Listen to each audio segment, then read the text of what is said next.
Magandang araw po sa inyong lahat. Ang kwentong inyong mapapakinggan sa araw na ito ay tungkol kay Crispin at sa kanyang lola na si Lola Amor. Matapos silang bigyan ng kanilang yumaong amo ng isang malaking bahay at lupa, ay pinilit silang paalisin ng gahaman at mapanlinlang na kapatid nito na si Roberto. Dahil sa panlilinlang na yon ni Roberto, ay napadpad sila sa isang tagumbaryo kung saan unti-unti nilang binuo ang isang bagong buhay mula sa maliit na lupang iniwan sa kanila.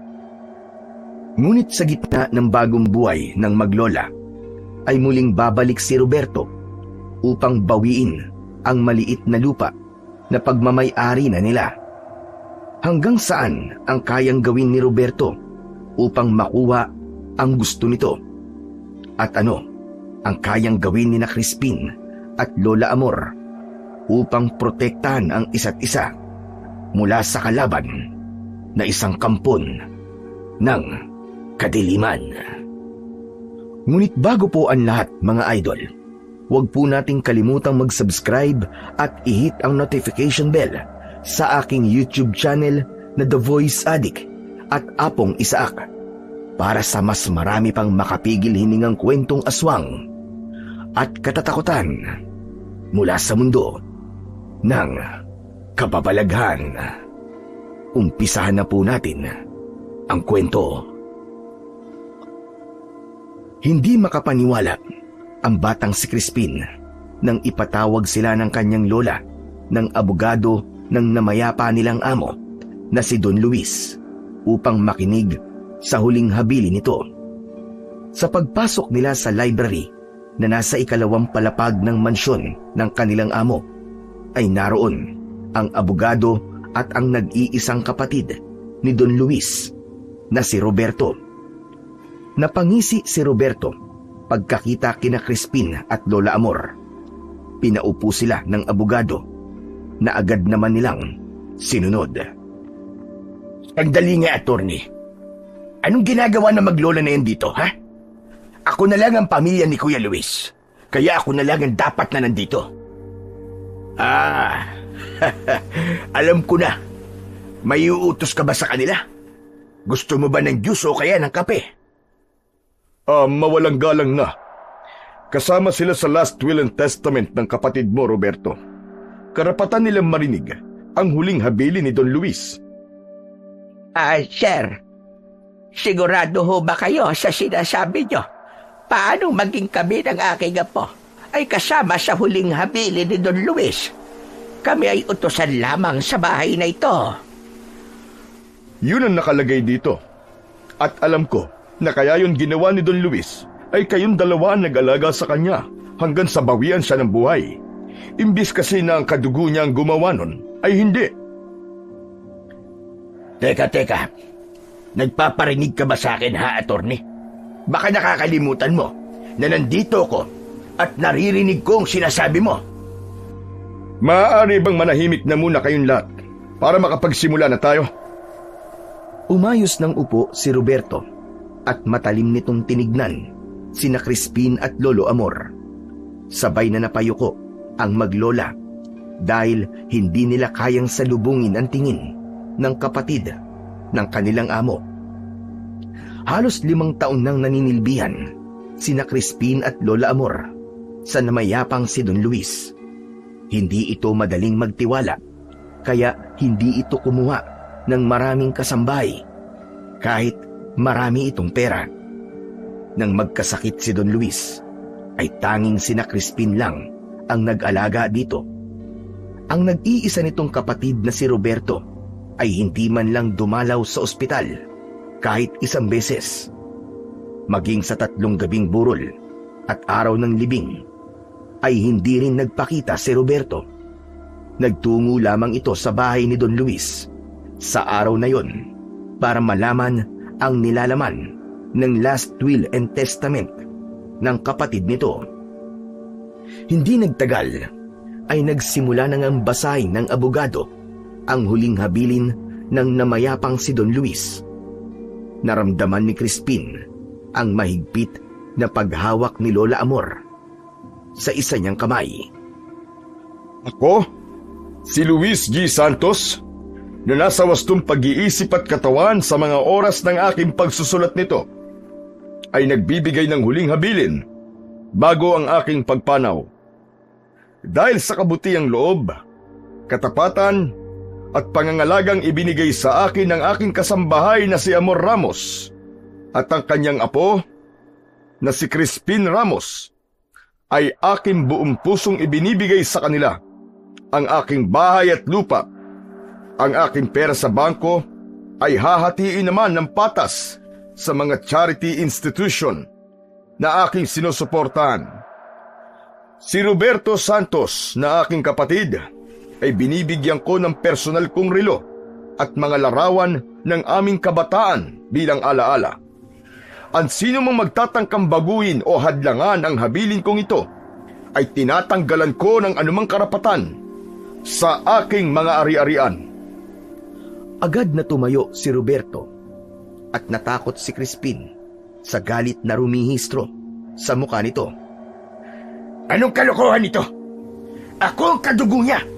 Ako ang dapat na makakuha ng bahay at lupa ni Kuya. At hindi ang dalawang yan na walang alam sa batas at sampid lamang rito. Ngunit pasensya ka na, Roberto. Pinirmahan mismo ni Luis sa harap ng dalawang saksi ang dokumentong ito at may video recording pa. Kung gusto mo ng patunay, marahil ay alam mo ang dahilan kung bakit hindi sa iyo ipinagkatiwala ng kapatid mo ang bahay at lupa niya. Matapos ang maikling pag-uusap, ay nagpaalam na ang abogado. Tanging sina Crispin, Lola Amor at Roberto na lamang ang natira sa silid na yun. Hindi alam ni Crispin ang kanyang mararamdaman. Ang totoo ay hindi nila hinangad ng lola niya na mapamanahan ng ganung ari-arian. Noong nagkasakit si Don Luis, ay wala silang ibang nais kundi ang maalagaan ito hanggang sa huli nitong hininga. Alam nila na wala nang magmamalasakit na kamag-anak kay Don Luis, kaya kahit hindi nila ito kadugo, ay hindi nila ito iniwanan at pinabayaan. 1 taong gulang pa lang si Crispin nang pumanaw ang kanyang ina. Ayon sa kanyang Lola Amor, ay namatay ito dahil sa binat sa panganganak. Ang tatay naman ni Crispin ay nag-asawa ng panibago at hindi na nagpakita sa kanila. Simula noon ay si Lola Amor na ang nag-alaga at bumuhay kay Crispin. Hindi nakapag-aral si Lola Amor. Grade 3 lamang ang natapos nito.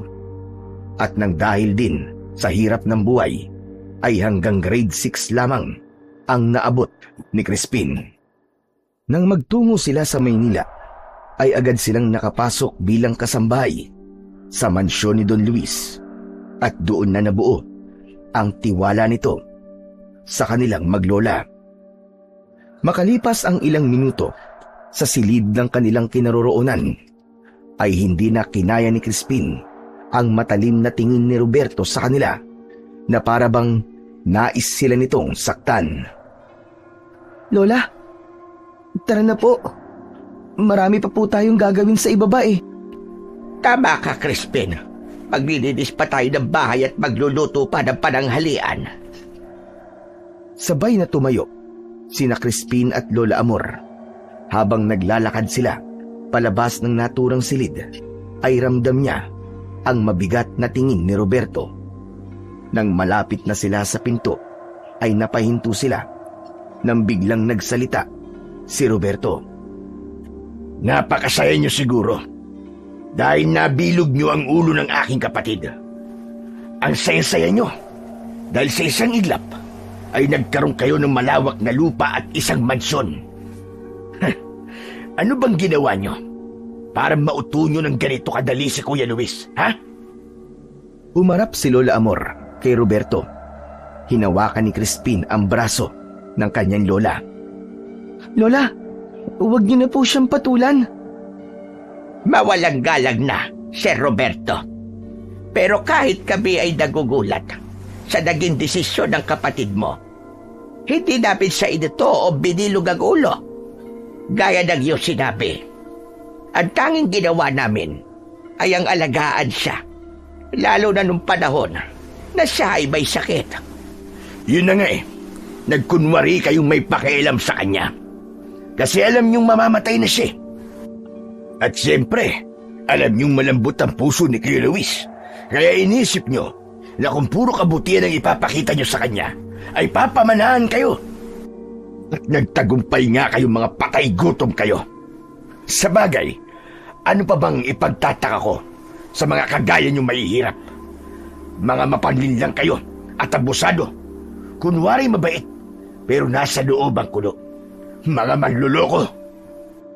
Wala sanang balak na sumagot si Crispin, pero nang magsalita na nang masasakit si Roberto tungkol sa kanila, ay hindi na siya nakatiis.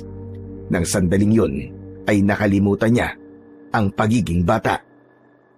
Teka, sandali lang po. Mawalang galang na po, Sir Roberto. Pero hindi po kami mga manloloko ng aking lola. Ginawa lang po namin ang aming trabaho at yun ay ang pagsilbihan po si Don Luis. Ilang beses po kayong tinawagan ni Don Luis nung buhay pa siya para makita niya kayo. Pero ang palagi niyo pong sinasabi ay busy po kayo sa pagkakasino. Kami po ni Lola ang gumagawa ng bagay na dapat ay ikaw ang gumawa bilang ikaw po ang kapatid ni Don Luis.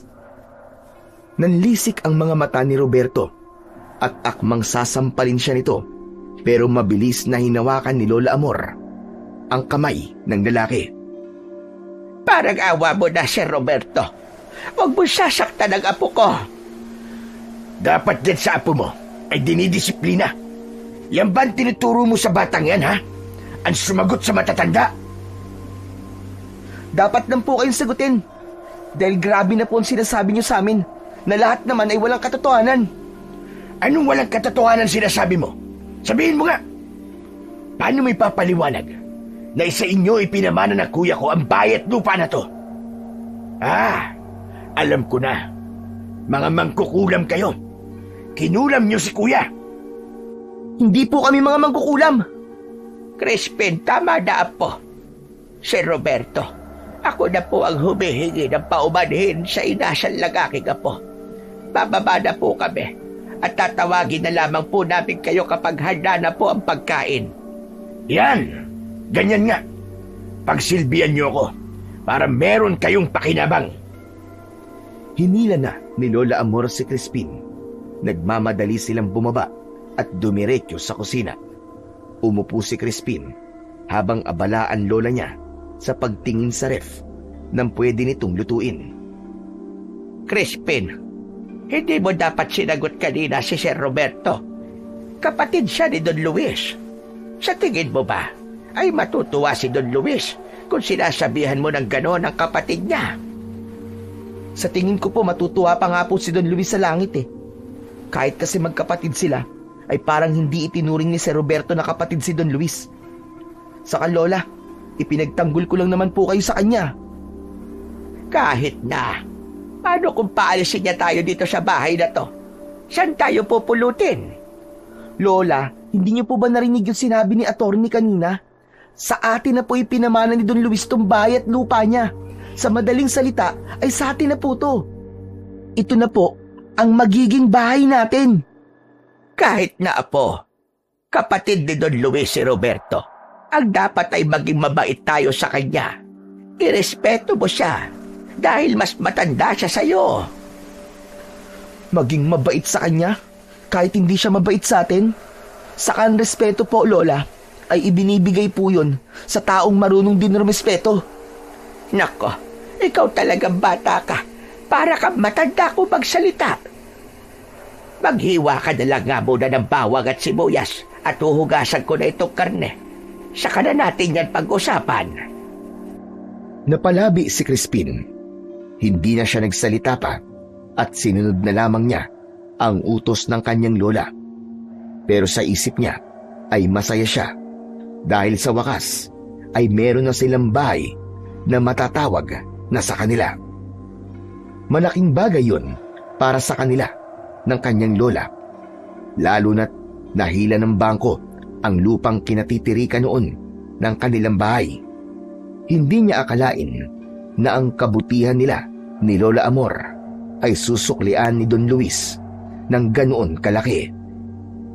Hindi umalis si Roberto sa bahay ni Don Luis kahit malinaw naman na nakalagay sa testamento na pagmamay-ari na ni na Crispin at Lola Amor ang mansyon nito. Araw-araw ay parang nakatapak sa bubog si na Crispin at Lola Amor dahil sa pakikitungo ni Roberto. Hindi ito nakikipag-usap ng maayos at laging may reklamo sa bawat kilos nila. Madalas ay binabastos pa nito si Lola Amor at pinagsasabihan si Crispin na parang hindi sila bahagi ng bahay na yon. Sa kabila ng lahat, pinili ng maglola na manatiling tahimik at matiisin habang hinihintay ang formal na paglipat ng titulo sa kanilang pangalan. Makalipas ang ilang buwan ay muling kinausap ng abogado ang maglola upang ipaalam na pinal at tapos na ang lahat ng papeles. Nailipat na sa pangalan ni Lola Amor ang titulo ng lupa at bahay ni Don Luis. Sa mata ng batas, sila na ang ganap na may karapatan at may-ari ng bahay at lupa. Wala nang karapatang manatili si Roberto doon at anumang pagtutol nito ay maaari ng idulog sa korte. Sa wakas ay lumuwag ang loob ng maglola, bagaman alam nilang hindi pa tapos ang kanilang laban.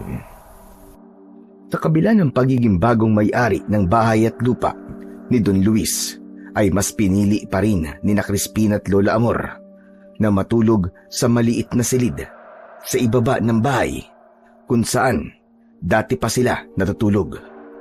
Para sa kanila ay sapat na ang ganong espasyo para sa isang silid tulugan. Habang nakahiga ang maglola ay hindi napigilan ni Crispin na ipahayag ang kanyang kasiyahan. Lola, sobrang saya ko. Sa wakas nakapangalan na po sa atin ang bahay at lupa ni Don Luis. Hindi naman natin to inasahan nung nagsisilbi tayo sa kanya, di ba? Pero tignan nyo, ay ibinigay pa rin niya sa atin. Tama ka dyan, Apo. Kahit ako hindi rin makapaniwala hanggang ngayon.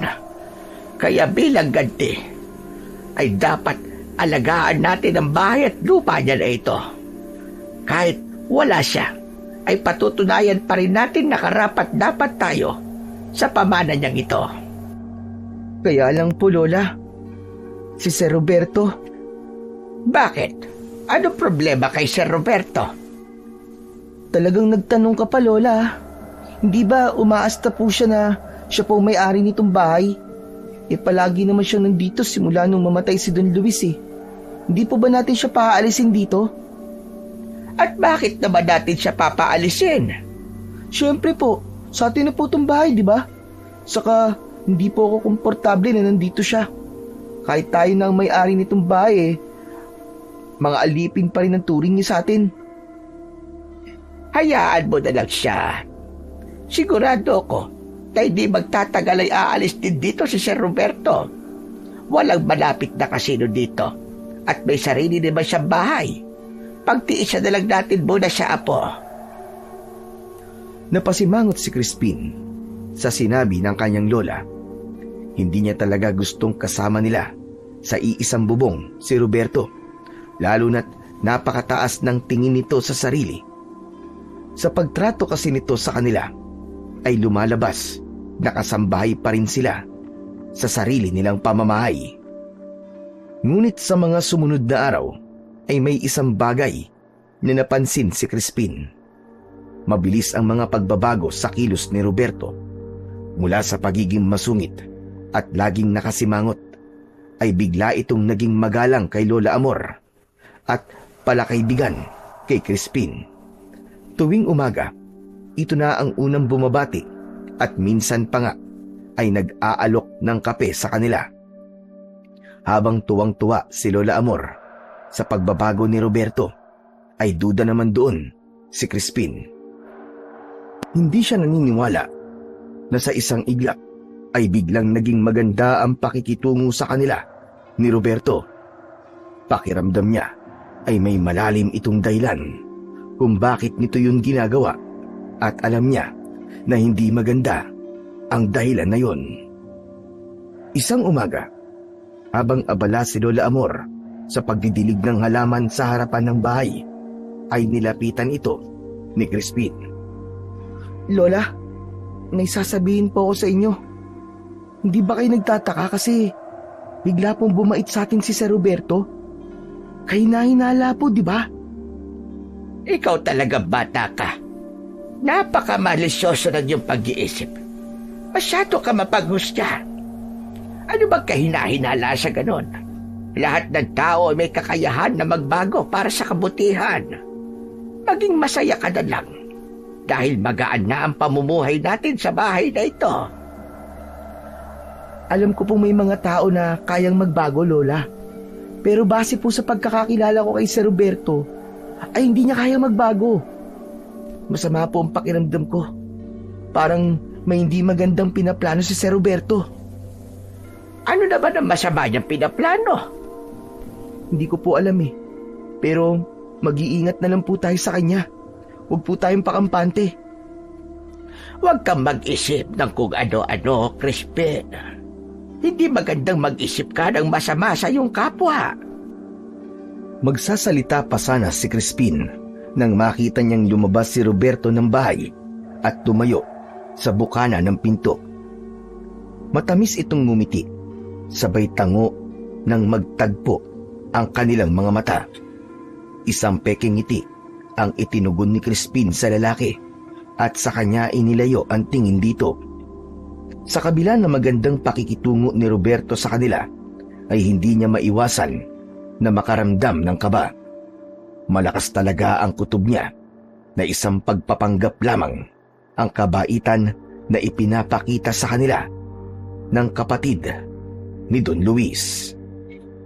Hanggang isang araw, galing sa labas si Crispin, nakipaglaro siya sa mga bata sa labas.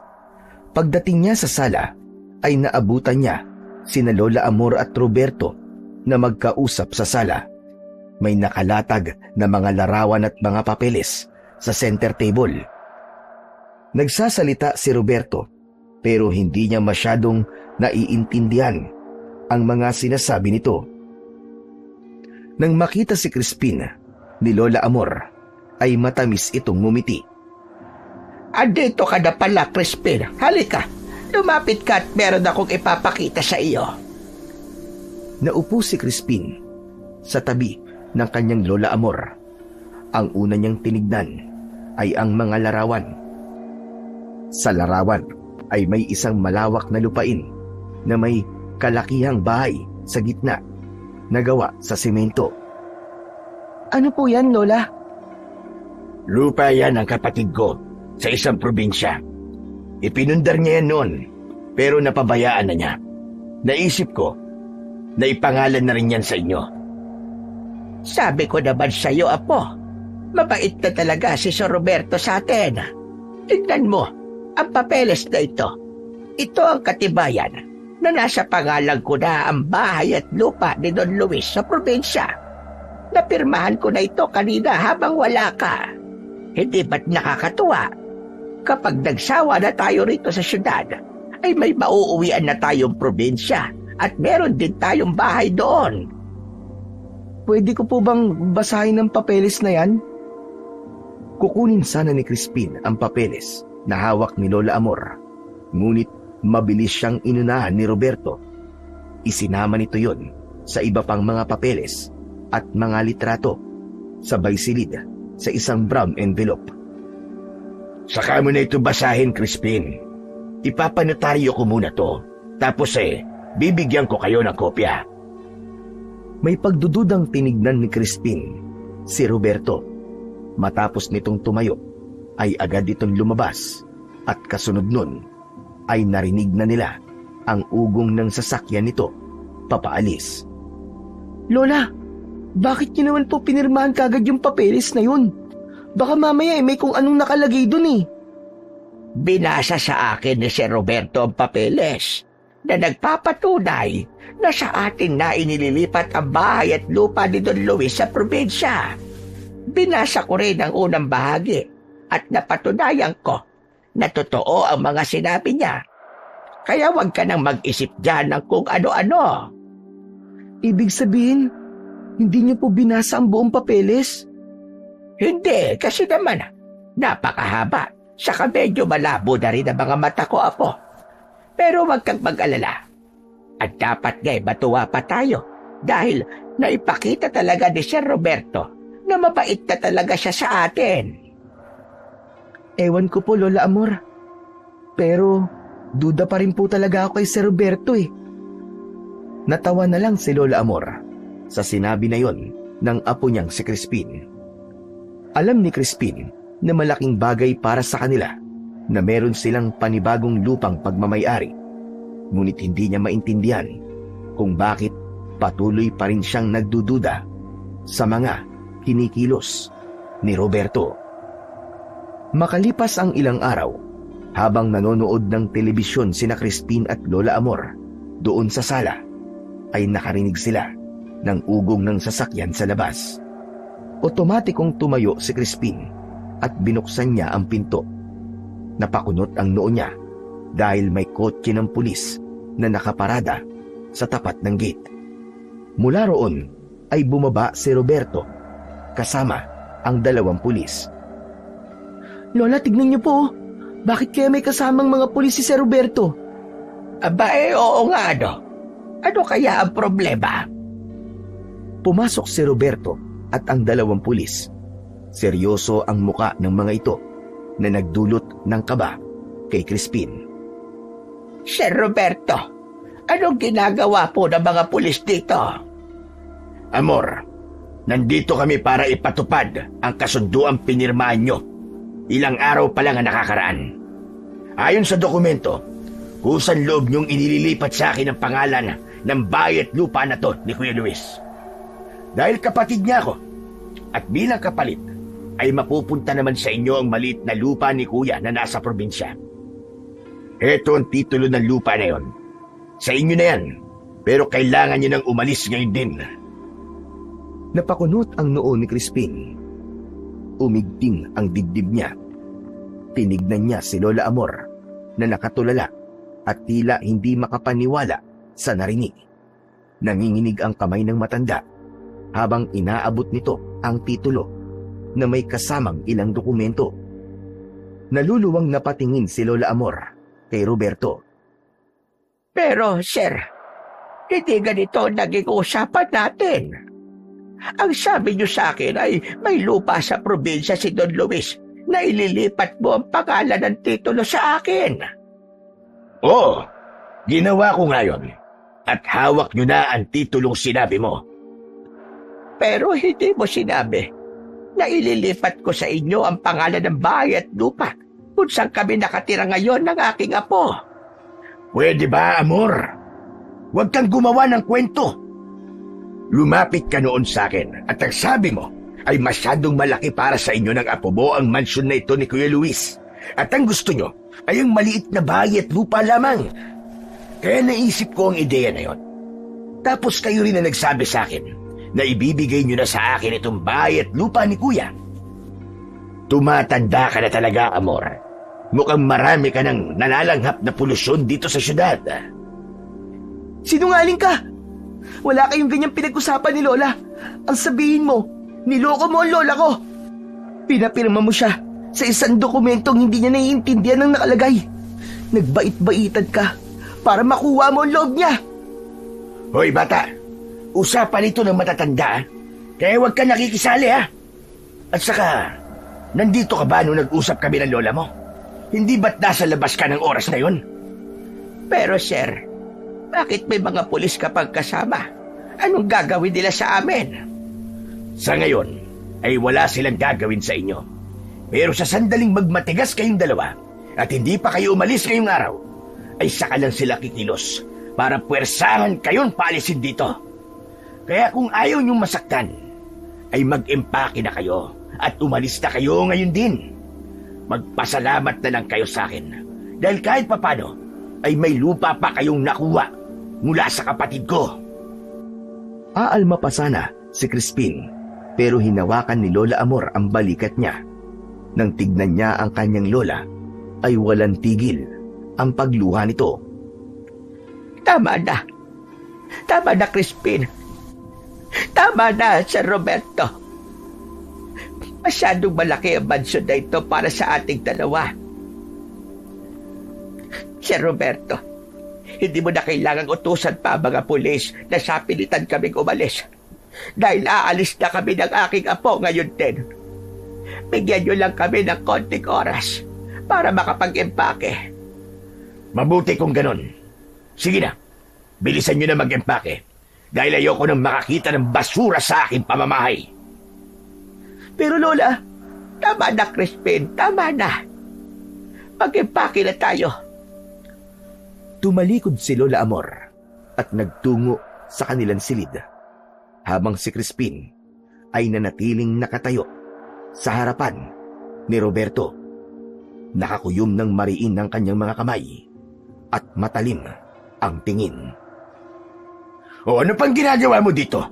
Tulungan mo na ang lola mo sa pag-empake. May araw ka rin. May araw ka rin, Sir Roberto. At kung sa tingin mo ay bagay sa iyo ang bigote mo ay nagkakamali ka. Mukha kang bilasang hito. Nanlaki ang mga mata ni Roberto sa sinabi na yon ni Crispin at labis itong napikon. Pero bago pa ito may magawang kung ano, ay mabilis siyang tumakbo kay Lola Amor. Tahimik na nag-empake ang maglola. Iniligay nila sa isang lumang maleta ang lahat ng kanilang mga damit. Ramdam ni Crispin ang bigat sa dibdib ng kanyang lola. Pero wala silang nagawa kundi tanggapin ang pangyayaring kahit kailan ay hindi nila inasahan. Ang bahay na minahal at inalagaan nila, ang mga alaala ni Don Luis at ang tahimik na buhay na unti-unti na sana nilang nabubuo ay nawala sa isang iglap. Umalis silang dalawa ng payapa. Dala lamang ang kanilang mga damit at konting halaga ng perang naipon ni Lola Amor. Habang papalayo sila sa bahay, ay hindi na lumingon si Lola Amor at si Crispin dahil alam nila na masasaktan lang sila lalo. Sa terminal ng bus ay binuklat nila ang envelope na hawak ni Lola Amor at tinignan ang address ng maliit na lupa sa probinsya. Yun na lang ang natitira nilang pag-asa. Wala na silang babalikan sa syudad, kaya't nagpasya silang simulan ang panibagong buhay sa lugar na yon. Bitbit ang pag-asang baka doon ay mas maging tahimik at maayos ang kanilang buhay. Habang sakay ng bus papunta sa lugar kung saan naroon ang lupa ni Don Luis, ay ramdam ni Crispin ang lungkot ni Lola Amor. Alam niya na hindi ito malungkot dahil nawala sa kanila ang bahay at lupa, kundi dahil sa mga alaalang naiwan nila roon. Napatunayan din ni Crispin na importante talaga ang edukasyon sa isang tao para alam nito kung paano nito ipagtatanggol ang sarili kapag napunta ito sa ganong sitwasyon. Makalipas ang napakahabang biyahe, ay bumaba na ng bus ang maglola. Nagtanong-tanong sila sa mga tao hanggang sa nagpahatid na sila sa isang tricycle driver sa mismong lupa ni Don Luis. Halos 1 oras pa ang biniyahe nila bago sila huminto sa tapat ng isang maliit na lupa. Kapwa na pamaang sina Crispin at Lola Amor sa nakita nilang lupa at bahay na nasa kanilang harapan. Hindi yun gaya ng nakita nila sa mga larawan na ipinakita noon ni Roberto. Hindi gaya ng nasa larawan ay isang maliit na kubo ang naroon. May butas pa ang dingding na sawali. Sa paligid naman ay puno ng matataas na talaib na parabang may mga nakatirang ahas. Lola, sigurado ka ba na ito po yung lupa ni Don Luis? Sigurado ako, Apo. Ito yung itinuro sa atin ng mga tao eh. Kung ganun, naloko na naman tayo ni Sir Roberto. Napakasama niya talaga. Hayaan mo na, Crispin. Hayaan mo na. Ang importante, meron pa rin tayo matitirhan. Hindi ba't halos ganyan din ang bahay natin doon sa probinsyang pinanggalingan natin? Kahit na, Lola. Sana'y makarma rin ng Sir Roberto na yun. Manluloko talaga siya. Huwag kang magsasalita ng ganyan, Crispin. Tandaan mo na kahit kasamaan ang ibinabato sa'yo, ay kabutihan pa rin ang ibalik mo. Ang mabuti pa ay maglinis muna tayo bago dumilim. Wala nang nagawa sina Crispin, kundi ang simulan kagad ang paglilinis ng kubo. Matagal bago nila natapos ang paglilinis ng loob ng kubo, ngunit kahit pagod, ay nakangiti silang dalawa sa huli. Sa sumunod na araw, ay maaga silang gumising upang putulin ang mas mataas na talaib sa paligid ng bahay. Ginapas nila yon gamit lamang ang lumang itak. Nang lumiwanag na ang paligid at maaaninag na nila ang kabuuan ng lupang yon, ay napagdesisyonan ni Lola Amor na gamitin ang konting pera nila para bumili ng binhi ng mga gulay. Si Crispin naman ay naglinis ng likod ng bahay kung saan nila inilagay ang biik na nabili rin nila. Habang lumilipas ang mga linggo, unti-unti nilang naramdaman ang ginhawa at katahimikan sa bago nilang tirahan. Dahil sa pagiging magalang at matulungin ng maglola, naging malapit sila sa mga taga-baryo, lalo na sa baklang nagtitinda ng nilupak na si Baby na nakatira sa tapat lamang ng kanilang kubo. Isang umaga, habang nag-aalmusal, ay nagulat ang maglola nang marinig nila ang malakas na boses ni Baby sa labas. Maya-maya pa ay pumasok na ito sa kanilang kubo na may dalang pinggan na may laman na nilupak. Good morning! Good morning po, Lola Amor. Good morning, Crispin. Tamang-tama pa lang arrive ko, no? Nag-aalmusal na kayo. O eto, may dala akong nilupak, ha? Napakarami kasi ng niluto ko, eh. Maraming salamat, Baby. O halika, sabayan mo na kaming kumain. Naku, hindi na po, Granny. Diet kasi ako, eh. May sasalian kasi akong beauty pageant dyan sa kabilang baryo sa susunod na Sabado. Mag-watch kayo, ha? Support nyo ako, ha? Beauty pageant? Pagandahan yun, Ate Baby, di ba? Ay hindi, papangitan yon. Beauty pageant ka, di ba? Kaloka ka. Of course, pagandahan. Nagtanong ka pa talaga. Ewan ko sa'yo. Sorry naman. Pero, Ate Baby, seryoso ka ba nasasali ka doon? At bakit naman hindi, Aber? Eh kasi paniguradong matatalo ka lang kung pagandahan ng labanan eh. Alam mo, Lola Amor, cute tong apo mong si Crispin eh. Kaya lang, may pagkapasmado ang bunganga, no? O siya, sige na. Enjoyin nyo na lang ang nilupak ko at mag-go-go-go-go na ako para magtinda. O sige, babush! Nang makaalis na si Baby, ay kinain na ng maglola ang nilupak. Para kay Crispin, ay masaya na siya sa buhay nila ni Lola Amor sa baryo na yon. Hindi man malaki ang kanilang bahay at kailangan nilang magbanat ng buto para may makain sa araw-araw, ay mas gusto niya ang ganun kesa nasa malaking bahay nga sila pero araw-araw naman silang hindi makakilos ng maayos dahil sa isang tao na parabang palaging may masamang gagawin sa kanila. Makalipas lamang ang ilang buwan, ay malaki na ang ipinagbago ng buhay ni na Crispin at Lola Amor sa baryo ng San Lorenzo. Mula sa simpleng pagtatanim ng gulay sa bakuran, ay naging regular ang kanilang ani ng kamatis, talong, okra at sitaw. Araw-araw ay dinadayo ng mga taga-baryo ang harap ng kanilang bahay, kung saan naglalatag si Lola Amor ng mga sariwang gulay sa mesang gawa sa kahoy. Si Crispin naman ang nagdadala ng mga paninda nila sa palengke tuwing sasapit ang araw ng linggo, at madalas ay nauubos agad ang kanyang paninda bago pa man magtanghali. Ang 2 biik na inalagaan nila ay lumaki at naibenta sa mataas na halaga. Kaya naman, nakadagdag yun sa kita nilang maglola.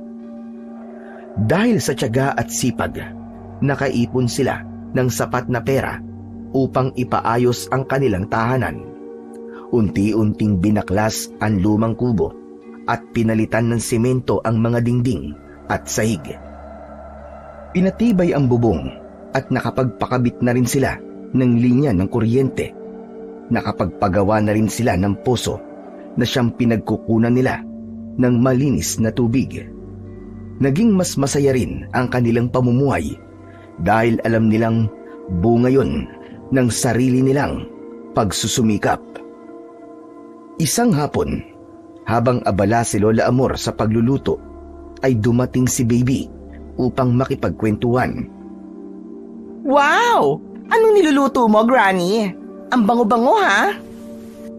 Ginataang kalabasa na may sitaw. Tapos nagprito na rin ako ng tilapia. Wow! Ang sarap naman yan. Pwede bang dito na lang ako mag-dinner? Walang problema, baby. Mabuti at naparami ang isinaing kanina ni Crispin. Thank you very much, Granny. Anyway, ang bongga ng house nyo ngayon, ha? Sementado na. Congrats sa inyo ni Crispin. Dahil yan sa tiyaga namin at pagiging masinop sa pera. Ay, bongga nga yan. Pero ang sabi po sa akin ni Crispin ay may malaki raw kayong bahay sa Maynila. True ba yon? Oo, tama ka. Pero ipinamanalag yon ng mabait naming amo na namatay na. Pero kinuha na ng kapatid niya. Kaya ipinaubaya naman namin. Hindi naman nakapagsisisi. Dahil napunta kami rito ng apo ko sa San Lorenzo. Mas gusto namin ang buhay dito. Dahil tahimik at walang gulo. Mas panatag ang aking kalooban. Correct ka dyan, Lola. Mas maganda pa rin ang life na simple, di ba? Matapos na magluto ang matanda, ay naghain na si Lola Amor. Masaya nilang pinagsaluhan ng hapunan. Mas naging masaya pa yon dahil sa mga pagpapatawa ni Baby. Lola, sana'y habang buhay ng ganito ang buhay natin, no? Sana ay wala namang gulo sa atin. Sigurado ko na magiging ganito na habang buhay ang buhay natin, Crispin. Basta't wag lang tayong manlalamang ng ating kapwa at patuloy tayong pagpapalain ng Panginoon. Saka talaga pong magiging tahimik ang buhay natin dito kasi wala po rito si Sir Roberto. Wait lang, sinong Sir Roberto? Yung kapatid ng amo namin na niloko kami. Pinapirma niya si Lola sa isang dokumento kaya nailipat sa kanya yung pagmamay-ari ng mansyon at lupa na dapat ay sa amin. Pero mas maganda naman ang nangyari sa atin dito. Kaya magpasalamat pa rin tayo, Apo. Grabe, over naman pala ang pagkagahama ng Roberto na yon. Pero gaya ng sinabi ng Lola mo, Crispin, maging happy ka na lang kasi kung hindi yun nangyari, aba, di hindi ko kayo makikilala. Alam niyo ba, simula nang maging close ako sa inyo, I think I have a family again. Parang gusto ko tuloy maiyak. Ano ba yan? Ang arte mo naman, Ate Baby. Talagang iiyak ka pa. Sana iiyak talaga ako Ano magagawa ko, ha? Nako, tama na nga yan. Kumain na tayo at lumalamig na itong mga pagkain. Patuloy na nagsumikap sa buhay ang maglola. Sa kabila ng magandang kita sa kanilang gulayan at babuyan, ay hindi sila naging magastos. Patuloy silang nag-ipon para sa pag-aaral ni Crispin. Mas pinili nilang mamuhay ng simple dahil yun ang kanilang nakasanayan. Ngunit wala silang kamalay-malay na ang tahimik nilang buhay ay magugulo. Isang umaga, habang naglalaro si Crispin sa labas ng kanilang bahay, ay isang itim na kotse ang huminto sa harapan nun.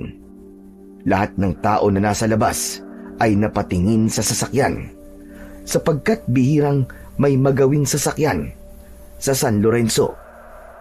Nanlamig si Crispin nang makita niya si Roberto na bumaba sa sasakyan. Luminga ito sa paligid na para bang may hinahanap. Nagmamadaling lumapit si Crispin kay Roberto, pero sandali siyang natigilan nang hugutin nito ang cellphone sa bulsa at ilagay yun sa tenga nito. Hello? Nandito na ako sa lupa ni Kuya Luis. Ako na ang bahala magpalayas sa maglola na yon. Kailangan ko sila mapalayas dahil ibibenta ko ang lupang ito. Wala na ang mansyon ni Kuya dahil naipusta ko na yon sa sugal. Kailangan ko ng pera para makabawi ako sa natalo sa akin. Mariin na naikuyom ni Crispin ang kanyang mga kamay.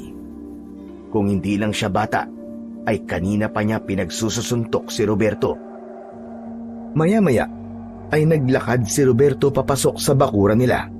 Sakto naman na lumabas ng bahay si Lola Amor at bumakas ang gulat sa muka ng matanda pagkakita kay Roberto.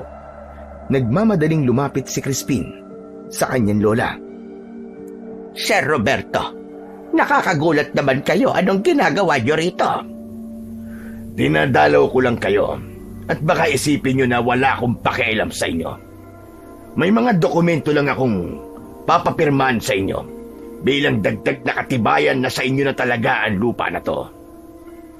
Isang brown envelope ang inabot ni Roberto kay Lola Amor. Nang aabutin yun ng lola niya, ay mabilis na kinuha ni Crispin ang brown envelope at pinagpupupunit niya yun. Sa kanya yun, itinapon sa paanan ni Roberto. Kapwa na pamaang sina Roberto at Lola Amor sa ginawa na yon ni Crispin. Walang hiya kang bata ka! Bakit mo pinunit ang mga dokumento? Dahil alam ko pong lolokohin niyo na naman kami ni Lola. Ilang beses mo na kami niloko at hindi na kami papayag na gawin niyo ulit yun sa amin. Ano ba sinasabi mo? Mga dokumento yan ng lupa nyo dito sa San Lorenzo. Huwag po kayo maniniwala sa kanya, Lola. Narinig ko po siya kanina, may kausap po siya sa cellphone. Naipusta at naipatalo niya po sa sugal ang mansyon ni Don Luis. Kaya itong maliit na lupa po natin, ang pag-iinteresan niya naman. At gusto niya ring ibenta. Totoo ba yon, Sir Roberto? Nawala na sa inyo ang bahay at lupa ni Don Luis? Lola, malamang po'y magsisinungaling siya. Huwag na po kayo magtitiwala sa kanya. Oo na. Totoo ang lahat ng sinabi ni Crispin. Pero ano bang mali? Nabawiin ko sa inyo ang lupang ito. Ang Kuya Luis ko nagmamay-ari nito. Noon yon, Sir Roberto. Pero malinaw sa mga dokumento at sa titulong hawak namin na kay Lola Amor na ito nakapangalan. At kung iniisip nyo na ibibigay namin to sa inyo ay nagkakamali kayo. Pinaubayan na namin sa inyo ang bahay at lupa ni Don Luis sa Maynila. Pero itong bahay at lupa namin dito ay hindi na. Tama ang apo ko, Sir Roberto. Tahimik na ang buhay namin dito ni Crispin. Hayaan nyo na lang kami at huwag na kayong manggulo pa. Pasensya na, pero wala na kaming pipirmahan na kahit na anong dokumento na manggagaling sa inyo. Nakita mo naman na nagawa namin paluguin ang lupa ni Don Luis dito sa San Lorenzo. Tumiim ang bagang ni Roberto. Bakas sa mukha nito ang galit sa mga narinig nito. Ramdam ni Crispin na hindi nito akalain na magagawa na nilang tumanggi sa gusto nitong mangyari. Sigurado na ba kayo sa desisyon nyong yan? Hindi nyo talaga ibibigay ang lupain ito sa akin? Hindi ho. At pinalda ang desisyon ko ngayon. Makakaalis ka na. Sige. Kung yan ang desisyon nyo ay wala na akong magagawa pa. Pero ito ang tandaan nyo. Pagsisisihan nyo na hindi nyo ibinigay sa akin ang lupang ito. Gagawin ko ang lahat para makuha ito sa inyo. Hindi pa ito ang huli nating beses na pagkikita. Matapos yun ay umalis na si Roberto. Mabilis nitong pinaharurot ang sasakyan nito. Lola, pinagbantaan ba tayo ni Sir Roberto? Baka po may gawin siyang hindi maganda sa atin. Huwag kang mag-alala. Sigurado ko na hanggang salita lang siya. Ang maganda ay nanindigan tayo sa lupang ito. Kaya nga po sobra po akong masaya, Lola. Kasi hindi na po kayo nagpauto sa kanya. Hindi na talaga, Apo. Matapos sa mga panluloko niya sa atin doon, ay hindi na talaga ako papayag na maloko pa niya ulit tayo ngayon. Ang lupa at bahay na ito na lamang ang meron tayo. At hindi na ako makapapayag na makuha niya ito sa atin. Hindi maitago ni Crispin ang kasiyahan sa tapang at paninindigan na ipinakita ng kanyang Lola Amor ng sandaling yun. Ganun pa man, hindi niya maiwasang matakot, lalo na't tila pagbabanta ang huling sinabi sa kanila ni Roberto. Sa mga nagdaang araw, ay naging handa sina Crispin at Lola Amor sa posibilidad na pagbalik ni Roberto. Ngunit lumipas ang ilang araw, kahit anino ng lalaki, ay hindi nila nakita. Kahit paano, ay naging kampante na sila at inisip nila na ang huling sinabi ni Roberto ay pawang pananakot lamang. Isang gabi, masayang naglalakad pa uwi sina Crispin, Lola Amor at Baby mula sa isang may kalayuan na baryo. Nakasuot ng itim na gown si Baby habang may korona sa ulo nito. Bitbit nito ang isang malaking tropeyo. Galing sila sa isang baryo kung saan may ginanap na beauty pageant para sa mga baklang gaya ni Baby, at si Baby ang nagwagi. Grabe, hindi talaga ako makapaniwala na ako ang mananalo. Kahit nga ako, Ate Baby, hindi rin po ako makapaniwala na ikaw talaga ang nanalo. Sa bagay, binigyan mo ba naman ng isang bilaong nilupak yung mga hurado eh? Pwede bang kahit ngayon lang isuportahan mo naman ako, Crispin? Saka dapat happy ka kasi nakuha ko ang grand prize na 5,000 pesos. Kaya bukas, ililibre ko kayo ng spaghetti at fried chicken sa bayan. O, di ba, bongga? Nagpatuloy ang masayang kwentuhan ng tatlo. Ngunit lahat sila ay napahinto sa paglalakad nang may nakita silang lalaki na nakatayo sa unahan. Ilang metro ang layo ng lalaki sa kanila at madilim sa kinatatayuan nito, kaya hindi nila maaninag ang mukha nun. Maya-maya ay nagsimulang maglakad ang lalaki palapit sa kanila. Napansin nila na kakaiba ang tindig at paglalakad ng lalaki. Teka lang, lasing ba siya? Bakit pasuray-suray siya? Huwag na lang natin pansinin at nagpasan na lamang natin. Nagpatuloy silang tatlo sa paglalakad. Hindi inalis ni Crispin ang tingin sa lalaking makakasalubong nila hanggang sa halos ilang dipa na lamang ang layo nito, at doon na nila nakita ng malinaw ang nakakatakot na anyo ng lalaki. Maputla ang balat nito at mapupula ang mga mata. Matutulis ang ngipin ng lalaki at ganun din ang mga kuko nito. Naglalaway ang lalaki at tila gutom na gutom habang nakatingin sa kanila. Noon lang nakakita ng ganung nilalang si Crispin. Agad na gumapang ang kilabot sa buong katawan niya at agad siyang nagtago sa likod ni Lola Amor. OMG! Adik yata yan! Hindi yan, adik. Aswang ang isang yan, sigurado ko. Ilang beses na ako nakakita ng aswang noong maliit pa ako. Huwag kayong matakot. Ipakita natin sa kanya na hindi tayo natatakot sa kanya. Lola naman eh. Paano hindi kami matatakot? Aswang pala yan. Diyos ko, bakit naman hindi mo pa tinuloy-tuloy ang swerte ko ngayong gabi? Nanalo na nga ako sa beauty pageant pero mukhang malalapa pa ako ng aswang ngayon. Ang mabuti pa ay umatras muna tayo. Humingi tayo ng tulong sa mga tao. Ngunit bago pa sila makatakas, ay biglang sumugod ang aswang sa kanila. Mabilis ang galaw nun at mas lalo silang natakot dahil sa pag-angil ng aswang na parabang isang mabangis na hayop. Sa isang iglap ay nasa harapan na nila ang nakakatakot na aswang. Nakanganga ito at kitang-kita nila ang matutulis at mahahaba nitong mga pangil. Inagaw ni Lola Amor ang tropeyo na hawak ni Baby, at nang sasakmali na sila ng aswang, ay buong lakas na inihampas ni Lola Amor ang tropeyo sa muka ng aswang. umungol ito ng dahil sa sakit. Sa pangalawang beses na pagsunggab ng aswang ay isinaksak ni Lola Amor ang matulis na dulo ng tropeyo sa dibdib nito. Umalingaw-ngaw ang palaw ng aswang sa katahimikan ng gabi. Napaluhod ito at sinamantala nila ang pagkakataon na yon para tumakbo hanggang sa makarating na sila sa kanilang bahay. Agad nilang isinara ang pinto at sinigurong nakakandado yon. Hanggang doon ay kasama pa rin nila si Baby na katulad nila ay habol din ang paghinga. Grabe, Lola. Ang galing at ang tapang nyo. Akala ko talaga katapusan na nating tatlo eh. Isang manunugis ng aswang ang tatay ko. Kaya kahit paano, ay natuto ko sa kanya kung paano makipaglaban sa mga aswang. Pero Lola naman, bakit naman sa dami-dami ng pwede mong gamitin na panlaban sa aswang tropiko pa? First time ko na nga lang nanalo sa beauty pageant tapos sinira nyo pa yung trophy ko. Kaloka naman kayo, Lola.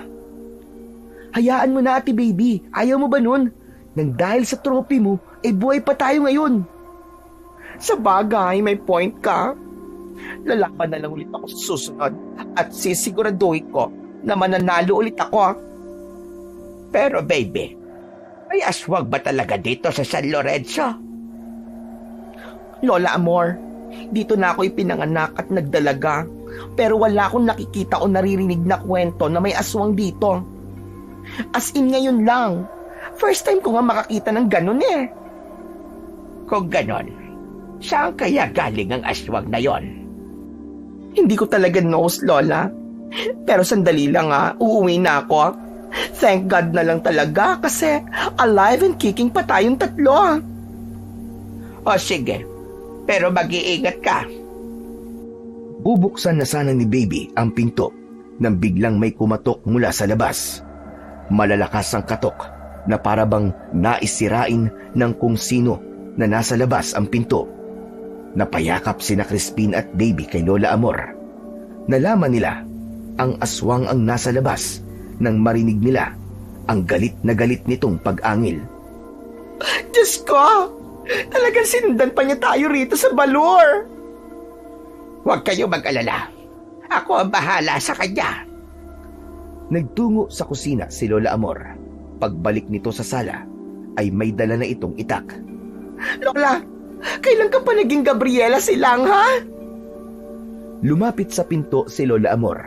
Kahit patuloy ang pagbayo ng aswang sa pinto, ay hindi man lang nagpakita ng kahit nakatiting na takot ang matanda. Umalis ka na rito! Hindi kami natatakot sa'yo, demonyo ka! May itak akong hawak. Huwag mong hintayin na lumabas ako dyan at tagain kita hanggang sa maging peno ka! Hindi nagtagal ay huminto ang pagbayo sa pinto. Tumahimik ang paligid at nakarinig siya ng malalaking yabag na papalayo. Isang mahabang katahimikan ang namagitan sa kanilang tatlo. Makalipas lamang ang ilang sandali, ay humarap sa kanila si Lola Amor. Wala na siya. Hindi ko na siya nararamdaman. Mukhang natakot siya sa sinabi ko. May aswang radar ka ba, Lola? At nakakaramdam ka ng aswang? Pero ang bongga mo, Granny, biruin mo. Napalayas mo yung pangit na aswang na yon. Kaya nga po, Lola, hindi ko po akalain na ang tapang-tapang niyo po pagdating sa aswang. Pero kay Sir Roberto ay tiklop ka dati. Tumigil ka, Crispin. Ang dami mong nalalamang bata ka. Ang importante ay ligtas tayong tatlo. At ikaw, baby, huwag ka nang umuwi. Dito ka na muna matulog. Bukas ng umaga ka na bumalik sa bahay mo at hindi tayo sigurado kung nasa labas pa ang aswang na yon. Nang gabing yon ay mas lalong humanga si Crispin kay Lola Amor. Hindi lang pala ito mabait, kundi matapang din ito pagdating sa mga aswang. Hindi niya inakala na sa kanilang tatlo ay ito pa ang magpapakita ng tapang sa kabila ng edad nito. Pagsapit ng umaga ay umuwi na si Baby sa bahay nito. Nakita ni Crispin ang labas ng pinto nila. Puro yun kalmot ng aswang Nang lumapit si Lola Amor sa kanya, ay napailing ito. Kung nakapasok pala ang aswang na yon, ay sigurado na hindi na tayo sisikatan ng araw. Napakalalim ng kalbot niya sa pinto natin, Apo. Sa tingin ko, ay tayo talaga ang puntirya ng aswang na yon. Ha? Tayo po ang puntirya niya? Bakit naman po niya tayo pupuntiryahin? Hindi ko alam. Kaya mas makabubuti kung maghahanda tayo, Apo. Hindi natin alam kung muli siyang aatake sa atin. Pero Lola, totoo po ba yung sinabi niyo kagabi na manunugis ng aswang ang tatay niyo? Oo, Apo. Totoo yon.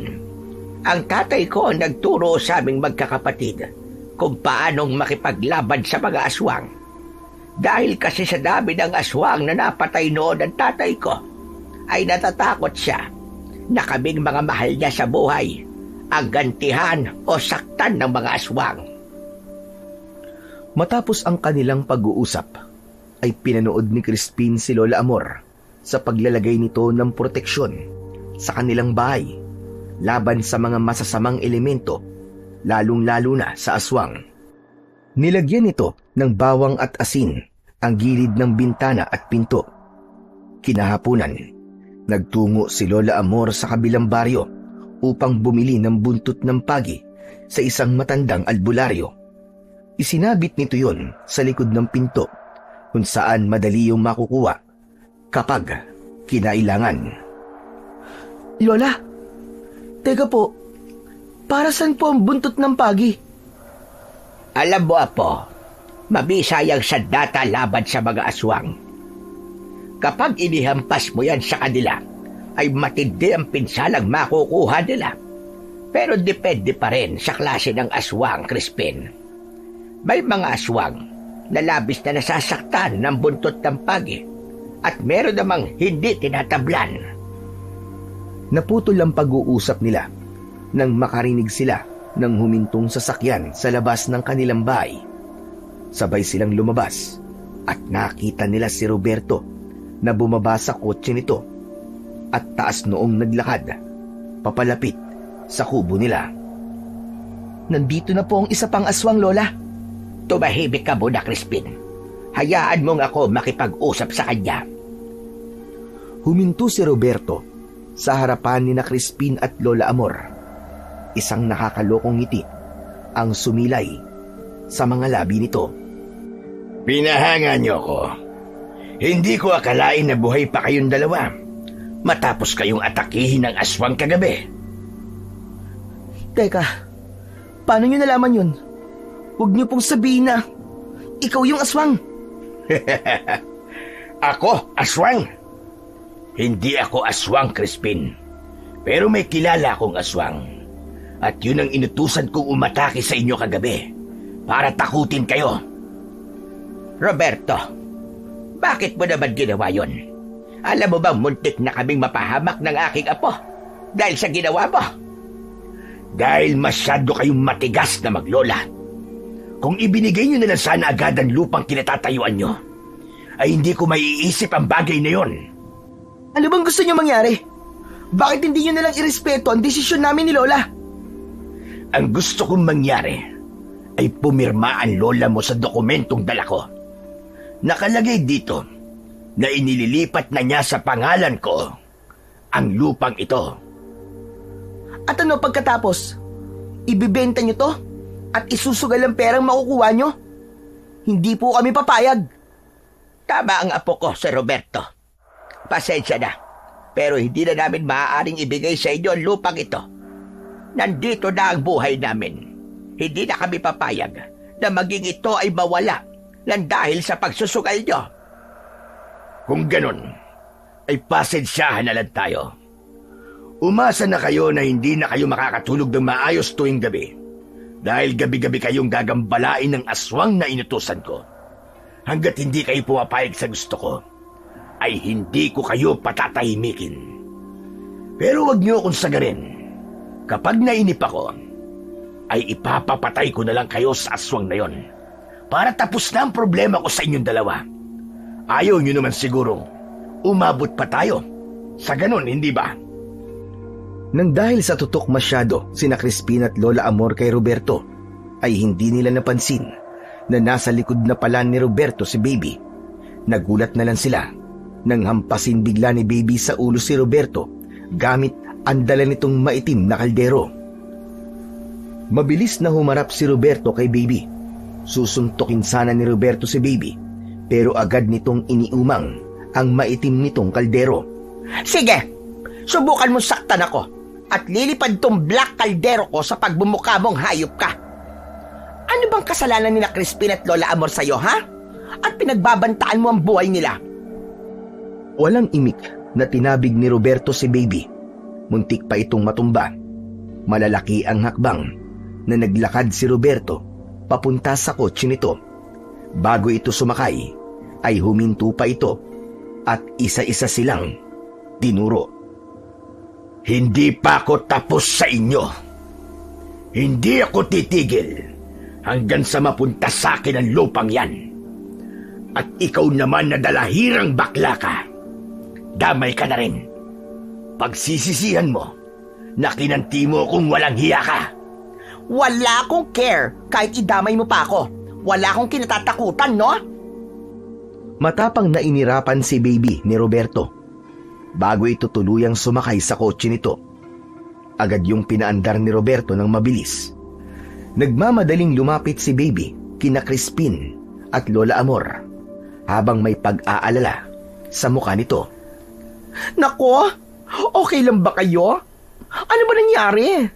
Sino ba ang buwisit na lalaking yon na mukhang guns? Yon si Sir Roberto. Yung sinabi namin sa'yo na kapatid ng namatay naming amo. Nako, yung pala yung walang yang Roberto na yon. Dapat pala, nilakasan ko yung paghampas ko sa ulo niya ng matuluyan na. Baby, salamat sa ginawa mo, honey. Pero hindi mo na dapat yun ginawa. Tignan mo, at mukhang madadamay ka pa sa galit niya sa amin. Oo nga, Ate Baby. Alam mo bang inamin sa amin ni Sir Roberto na siyang nag-utos sa aswang na umatake sa ating kagabi? Gusto niya kasi kaming takutin hanggang sa pumirma si Lola sa dokumento na hawak niya. Gusto niya kasi na makuha pati itong maliit na lupa namin dito sa San Lorenzo.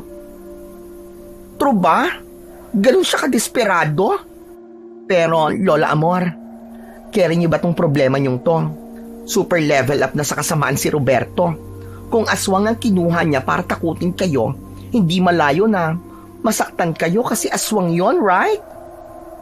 Aswang man o tao, ay wala na kaming magagawa ni Crispin, kundi ang lumaban. Ano kaya kung magpatulong tayo sa mga pulis? Hindi nila tayo papaniwalaan. Karamihan sa kanila ay hindi naniniwala sa mga aswang. Baka isipin pa nila na nababaliw na tayo. Okay, nakakatakot to. Pero kasama niyo ako sa laban niyo, Lola. Huwag kayong mag-alala. I'm here to fight, fight, fight! Talaga ba, Ate Baby? Kagabi takot na takot ka kaya dun sa aswang. Nauna ka pa nga sa amin sa pagtakbo Paano ba naman First time kong makasight nung aswang. Pero ngayon, matapang na ako. Lalo na't nose ko na nabuhay yung dalawang nakataya rito.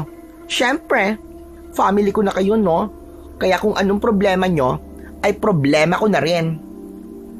Kahit paano, ay gumaan ang pakiramdam ni Crispin dahil alam niya na may isang tao na kahit hindi nila kadugo ay may malasakit sa kanila. Malaking bagay sa buhay nila si Baby dahil hindi lang ito nagbibigay ng saya at tawa sa kanila, kundi handa rin itong itaya ang sarili nitong buhay para sa kanilang maglola. Simula nang malaman ni na Crispin na si Roberto ang nasa likod ng pag-atake ng aswang, ay mas naging maingat na sila. Humingi ng tulong si Lola Amor sa albularyong pinagbilhan nito ng buntot ng pagi. Nagbigay ang albularyo ng isang itim na langis na ipapahid nila sa itak o patalim upang mas maging matindi ang epekto nun sa sandaling masugatan nila ang aswang. Gabi-gabi ay sa bahay na nila natutulog si Baby para kapag umatake ang aswang ay may dagdag silang puwersa. Hindi rin nila nakakalimutan na magdasal. Tuwing 6:00 ng gabi ay nagro-rosaryo silang tatlo dahil naniniwala sila na higit sa lahat ang kanilang pananampalataya ang totoong magbibigay sa kanila ng proteksyon laban sa kahit na anong panganib. Hanggang isang gabi, habang mahimbing na natutulog sina Crispin sa iisang kwarto, ay bigla siyang ginising ni Lola Amor. Crispin, apo. Crispin, gumising ka. Bakit po, Lola? Sa tingin ko, ay nasa labas ang aswang. Kunin mo ang itak at lagyan mo ng itim na langis. Bilisan mo! Hindi na nagtanong pa si Crispin at agad siyang tumayo. Bago siya lumabas ng kwarto, ay nakita niya si Baby na mahimbing na natutulog. Nakanganga ito habang humihilik ng malakas. Nagmamadaling nagtungo sa kusina si Crispin. Kinuha niya ang bagong hasa na itak at pinahiran niya yon ng itim na langis na nasa bote. Si Lola Amor naman ay kinuha ang buntot ng pagi sa likod ng pinto. Tumayo sila sa sala habang nakikiramdam. Napapitlag si Crispin nang makarinig sila ng kaluskos sa bubong. Gawa sa yero ang bubong nila, kaya dinig nila na tila may tao roon na marahang naglalakad. Lola, nasa bubong po yung aswang. Huwag kang matakot, apo. Kapag naramdaman ng aswang na natatakot ka, ay gagamitin niya yon para masaktan ka niya. Ang mabuti pa, ay doon ka magbantay sa pinto natin sa kusina. Ako naman dito sa harapan. Sinunod ni Crispin ang sinabi ni Lola Amor. Nagpunta siya sa kusina at nagbantay sa pinto doon. Nang sandaling yon, ay pilit niyang tinatagan ng kanyang loob. Alam niya na hindi lang dapat si Lola Amor ang matapang, kundi maging siya. Habang nagbabantay sa pinto sa kusina, ay nakarinig si Crispin ng pagngiyaw ng pusa sa labas. Maawain siya sa hayop at ang unang pumasok sa isip niya ay baka saktan ng aswang na nasa labas ang pusa. Marang binuksan ni Crispin ang pinto at nang sumilip siya ay isang itim na pusa ang kanyang nakita sa likod ng kanilang bahay. Nakatingin yun sa kanya habang walang tigil sa pagngiyaw. Tinignan ni Crispin ang paligid sa labas at wala siyang nakitang senyales na naroon ang aswang, kaya tuluyan na niyang binuksan ang pinto upang kunin ang pusa at ipasok yon sa loob ng bahay. Maingat siyang naglakad papunta sa pusa. Nang nasa harapan na niya ang pusa, ay bahagya siyang yumukod upang kunin yon. Pero bago pa niya mahawakan ang pusa, ay narinig na niya ang pagsigaw ni Lola Amor, kaya natigilan siya at napalingon dito. Crispin, iho! Huwag mong hawakan yan! Pumasok ka rito sa loob! Bilisan mo! Nagtatakang tinignan ni Crispin ang pusa. Nang hilakbot siya, nang unti-unting lumaki ang pusa. Natulala siya sa kanyang kinatatayuan. Sa labis na gulat, ay wala siyang nagawa, kundi pagmasdan ng pusang mas malaki na sa kanya. Sa isang kisap mata, ay naging aswang ang pusa. Isang malakas na sigaw ang kumawala sa lalamunan ni Crispin. Narinig niya ang yabag ng paa ni Lola Amor sa likuran niya.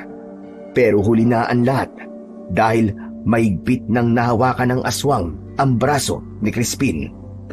Muli siyang napasigaw nang maramdaman niya ang bahagyang pagbaon ng matutulis na kuko ng aswang sa kanyang balat. Lumuwag ang pagkakakapit ni Crispin sa itak. Kaya naman, nabitiwan niya yon. Lola! Lola, tulungan niyo po ako! Bitiwan mo ang apo ko, hayop ka! Walang hiya kang aswang ka! Kahit maliit na babae si Lola Amor, ay mabilis itong nakalapit sa aswang. Agad nitong hinampas ang aswang gamit ang buntot ng pagi. Lumata yun sa mukha ng aswang, kaya napasigaw ito sa labis na sakit. Nang mabitiwan ng aswang si Crispin, ay agad siyang hinila ni Lola Amor at itinago siya nito sa likod nito. O ang harapin mo at wag ang bata.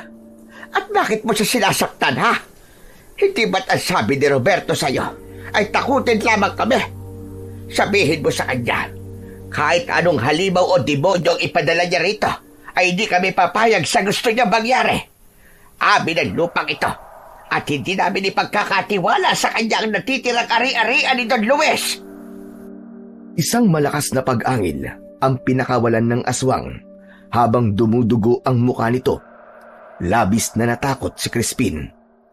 Lola, parang hindi na siya nandito para takutin lang tayo. Parang gusto niya tayong patayin. Huwag kang mag-alala.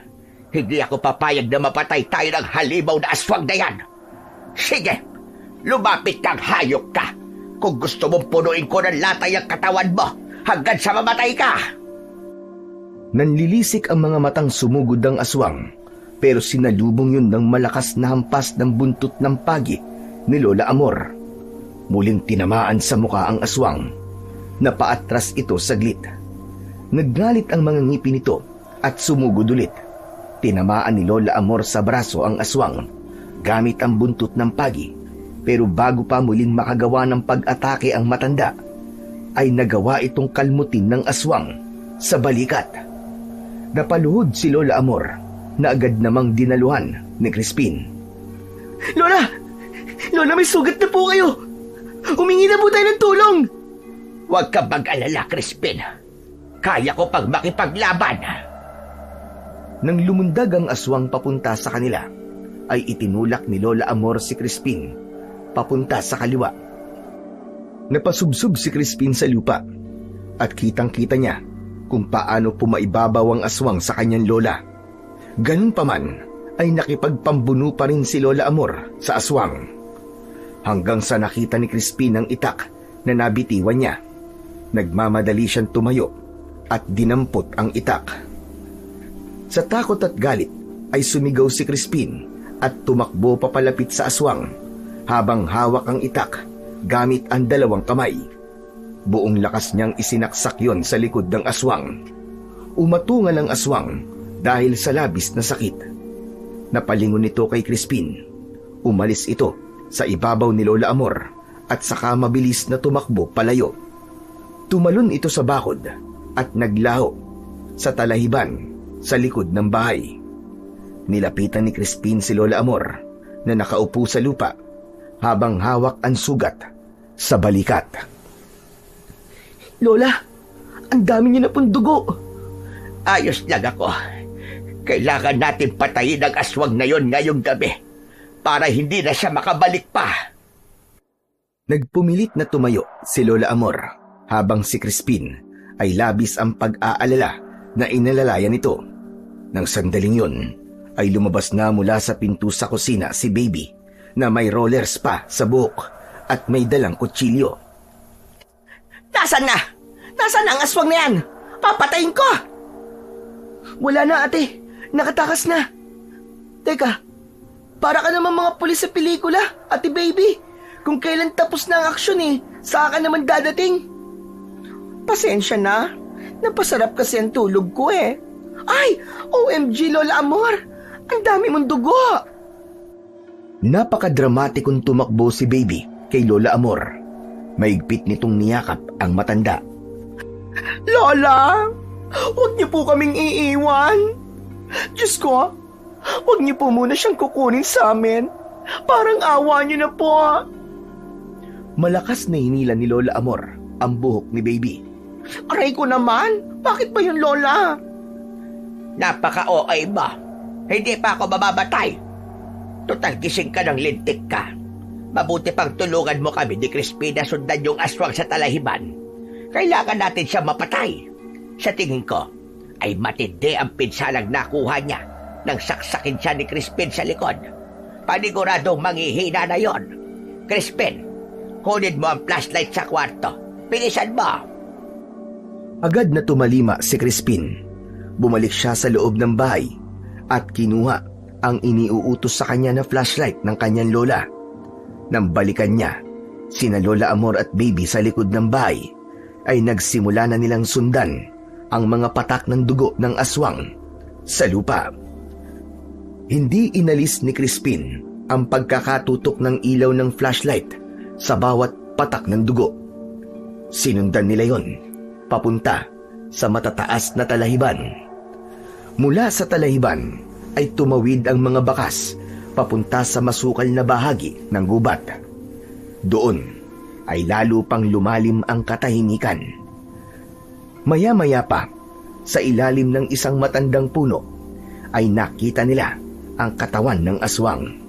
Nakatihaya ito habang ang mga mata ay nakadilat.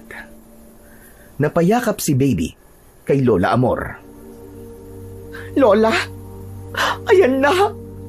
Ayan na ang monster! So scary! Alam ko, baby. Nakikita ko. Hindi ako bulag. Nagsimulang maglakad si Lola Amor papunta sa aswang, pero hinawakan ito ni Crispin sa braso. Lola, baka buhay pa yan. Baka nagpapatay-patayan lang yan. Sa tingin ko ay patay na siya iyo. Pero kailangan natin baka siguro. Sinamahan ni Crispin si Lola Amor sa paglapit sa aswang. Doon nila nakita ang napakaraming dugo sa likod nito. Inilapat ni Lola Amor ang daliri nito sa liig ng aswang. Ano, Lola? Patay na ba siya? Patay na ba ang aswang? Oo. Patay na siya, Crispin. Sa tingin ko, ay masyadong maraming dugo ang nawala sa kanya. At yon ang kanyang ikinamatay. Teka, ibig sabihin ba napatay na natin ang aswang? Wow! Ang galing naman natin! Fabulous! Kami lang ni Lola, Ate Baby. Hindi ikaw. Tulog ka kaya nung nakipaglaban kami sa aswang na yan? Hindi ba pwedeng kasali na rin ako, ha? Hindi. Kami lang ni Lola nakapatay sa aswang, no? Tumahimik na kayo. At huwag na kayo magtalo. Ang mahalaga ngayon ay patay na ang aswang. Sigurado ko, natitigilan na tayo ni Roberto. Dahil malalaman niya na kahit aswang pa ang ipadala niya, ay hindi tayo titiklop sa kanya kahit na anong mangyari. Ano na pong gagawin natin sa katawan ng aswang na to, Lola? Hayaan na lang natin siya rito.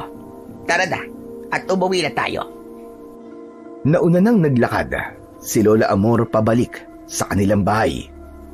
Bago tuluyang umalis si Crispin, ay sinulyapan muna niya sa huling pagkakataon ang walang buhay na katawan ng aswang.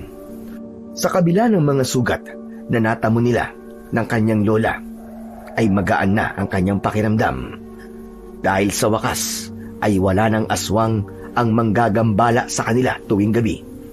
Sigurado rin siya na tama si Lola Amor na kapag nalaman ni Roberto na napatay na nila ang aswang, ay magdadalawang isip na itong gawan sila ng masama dahil napatunayan nila na kahit alagad pa ng dilim ang ipadala nito, ay hindi sila matatakot at magpapatalo. Lumipas ang halos 1 linggo na tahimik na ang mga gabi ni na Crispin at Lola Amor. Wala nang aswang ang nanggambala pa sa kanila. Hindi na rin nagpakita pa si Roberto sa kanila. Sigurado sila na alam na nito na patay na ang aswang na inutusan nito para sila ay takutin at patayin. Kaya nawala na ang pangamba kay Crispin.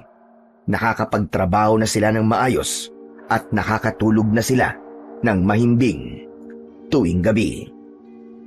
Isang umaga, habang abala sa paglilinis ng kulungan ng mga baboy, ay kinausap ni Crispin ang lola niya. Lola, sa tingin niyo po ba sumuko na po si Sir Roberto na kunin sa atin tong lupa natin? 1 linggo na po simula nang mapatay po natin yung aswang. Tapos, hindi na rin po nagpakita sa atin si Sir Roberto. Sana nga ay hindi niya na tayo guluhin na po. Nakakapagod na rin yung nag-iisip tayo palagi na baka bigla na naman siyang magpakita o kaya naman ay may ipadala na naman siya dito na kung sino para tayo ay takutin. Pero kahit po magpadala pa ulit siya ng aswang dito, sigurado po na matatalo lang natin ulit yun, di ba? Oo naman. Hindi tayo papayag na tayo ang mamamatay nang dahil sa aswang. At habang nabubuhay ako, ay poprotektahan kita, Apo. Isang matamis na ngiti ang pinakawalan ni Crispin. Naging mas magaan ang pagkilos niya hanggang sa matapos na sila sa kanilang ginagawa. Isinunod naman nila ang pagdidilig ng kanilang mga pananim. Nang sandaling yun, ay tahimik na humiling si Crispin na sana ay maging panghabang buhay na ang katahimikan at kapayapaan na kanilang nararanasan sa mga panahon na yon. Ngunit ang kapayapaan ng araw na yon ay nasira nang biglang dumating si Roberto na sakay ng kotse nito. Napahinto ang maglola sa pagdidilig habang madilim ang mukha ni Roberto na naglakad palapit sa kanila. Magulo ang buhok nito at halata sa mga mata nito na ilang gabi na itong hindi nakakatulog. Roberto, ano na naman at nandito ka na naman? Kung inaakala nyo na tapos na ako sa inyo dahil napatay nyo ang aswang na inutusan ko, ay nagkakamali kayo. Nagsisimula pa lang ako at hindi ako titigil hanggat hindi ko nakukuha ang lupang ito. Nagsasayang ka lamang ng oras, Roberto. Kung ako sa'yo, ay tanggapin mo na lang na kahit ilang aswang pang ipadala mo rito para takutin at patayin kami, ay hindi ka magtatagumpay. Ibinigay mo sa amin ang lupang ito na parang itong tabakan ng basura. Inayos namin to at pinaganda. Naglaan kami ng oras dito at napagod kami ng aking apo. Tapos kukunin mo na lang ito na parang isa itong laruan na napakadaling ibalik. Saka kay Lola na po ito nakapangalan. Kung meron mang babawi nito sa amin, ay si Don Luis lang dapat. Ang kakapal talaga ng mga mukha niyong may hirap. Mga mapagsamantala. Hindi kami mapagsamantala, Roberto. Nasa iyo na ang mansyon at malaking lupa ni Don Luis. Pero anong ginawa mo? Hinayaan mo yung mawala sa iyo ng dahil lamang sa isang sugal. Bakit hindi mo ayusin ang sarili mo? Alisin mo na ang pagsusugal sa sistema mo nang makabawi ka. Hindi na nagawang tapusin pa ni Lola Amor ang pagsasalita. Maigpit nitong hinawakan sa braso ang matanda. Tutulungan sana ni Crispin ang lola niya, pero malakas siyang tinabig ni Roberto na naging dahilan para mapaupo siya sa lupa. Ito ang tandaan mo, tanda. Hindi pa ako tapos sa inyo ng apo mo. Babalikan ko kayo at ako mismo ang gagawa sa trabaho na hindi nagawa ng aswang na pinatay nyo. Magsisisi kayo kung bakit hindi nyo pa ibinigay sa akin ng mapayapa ang lupang ito. Marahas na binitiwan ni Roberto ang braso ni Lola Amor at muntik pa itong matumba. Matapos yun, ay malalaki ang hakbang na naglakad si Roberto pabalik sa sasakyan nito at mabilis yung pinaandar. Tinulungan ni Lola Amor na makatayo si Crispin. Pinagpagan niya ang lupang kumapit sa kanyang damit at mga kamay. Napakasama talaga ni Roberto, Lola. Talagang hindi siya susuko hanggat hindi niya nakukuha itong lupa natin dito sa San Lorenzo. Napakaganid niya. Huwag kang mag-alala, Crispin. Dahil hindi ako papayag na makuha pa niya ito sa atin. Masyado na tayo naging mapagbigay at mabait sa kanya noon. Panahon na para ipakita natin sa kanya na kahit wala tayong pinag-aralan, ay kaya nating lumaban ng patas. Tumiim ang bagang ni Christine, ngunit hindi niya maiwasan na muling makaramdam ng takot. Mukhang pinagpahinga lang pala sila ni Roberto ng ilang araw. Pero ang totoo ay tuloy pa rin ito sa panggugulo sa kanila. Nang dahil sa muling pagbabanta ni Roberto, ay hindi na naman naging kampante sina Crispin at Lola Amor. Ikinuwento nila ang bagay na yon kay Baby habang kasama nila itong nanonood ng telebisyon isang gabi sa kanilang bahay. At gaya ng inaasahan ni Crispin, ay tila mas galit pa sa kanila si Baby. Nako! Hindi pa rin pala sumusuko ang Roberto na yon. Talagang hindi siya titigil hanggat hindi niya nakukuha ang lupa niyo, no? Pero di ba, siya na nagbigay nito sa inyo? Tapos bigla niyang babawiin kung kailan napaganda niyo na ang lupang ito. Gusto niya siguro itong ibenta kasi wala na siyang pansugal. Grabe din siya, ha? Magbibisyo-bisyo siya tapos hindi naman pala niya kaya. Pero hindi po ba nakakatakot na nagbanta na naman siya sa inyo? Tama ka. Yun nga ang ikinakatakot namin ngayon ni Crispin. Baka magpadala na naman si Roberto ng aswang dito upang guluhin tayo. Hala? Bakit? May yukbubo siya ng mga aswang at ang dali-dali niya magpadala ng aswang dito, ha? Hindi namin alam, baby. Sadyang ganon kapag desperado ng isang tao.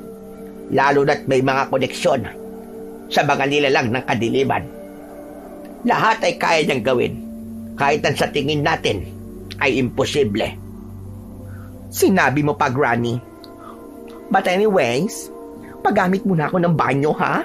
Kanina pa puputok ang pantog ko eh. Pinipigilan ko lang kasi ang sarap ng kwentuhan natin. Sige, maiwan ko muna kayo dyan. Tumayo si Baby at nagtungo sa banyo ni na Crispin na nasa likod ng bahay. Habang nakatutok sila sa telebisyon, ay nagkatinginan sila nang biglang sumigaw si Baby. Agad silang napatakbo sa likod ng bahay at laking gulat nila nang makita nila si Roberto na nasa likod ni Baby. Nakasakal ang braso ni Roberto sa leeg ni Baby at tila wala na sa sariling katinuan si Roberto. Wala itong kahit na anong dalang patalim o baril. Lola! Help me! Bigla na lang sumulpot ang hayop na to paglabas ko. Tulungan niyo ako! Aray, nasasaktan ako!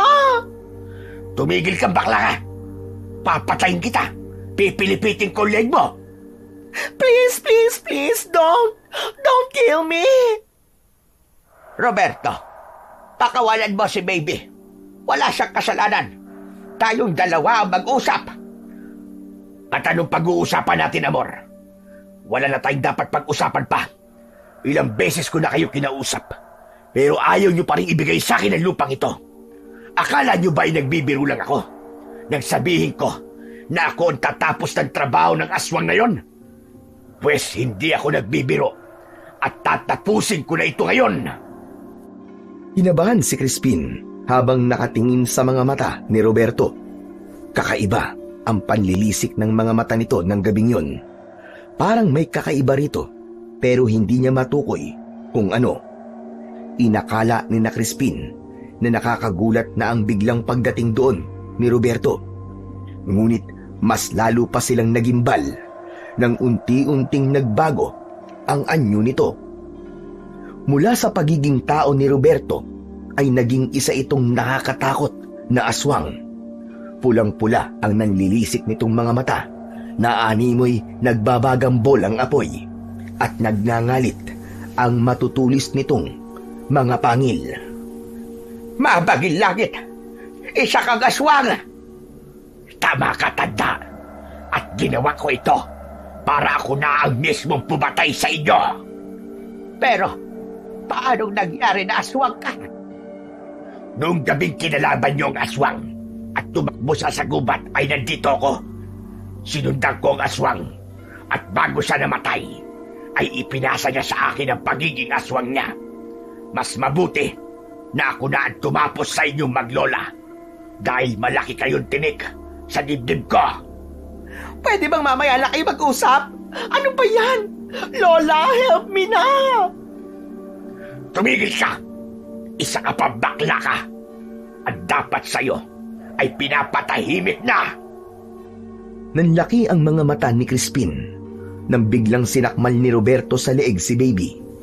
Nangisay ang katawan ni Baby habang nakabaon ang mga ngipin ni Roberto sa leeg nito. Sa kabila ng pagkabigla ni Crispin ay mabilis pa rin siyang nag-isip. Habang wala sa kanila ang atensyon ni Roberto ay pasimple siyang pumasok sa kanilang bahay. Kinuha niya ang buntot ng page at ang itak.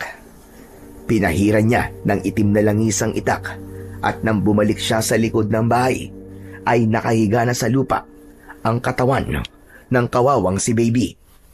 Hindi na yun gumagalaw kaya nahinuha nila. Napatay na si Baby. Hindi mo dapat siya idinamay, Roberto. Napakawalang hiya mong hayop ka. Isa ka ng demonyo. At bakit hindi? Matagal na ako naririndi sa boses ng baklang yan. Pero huwag kayo mag-alala.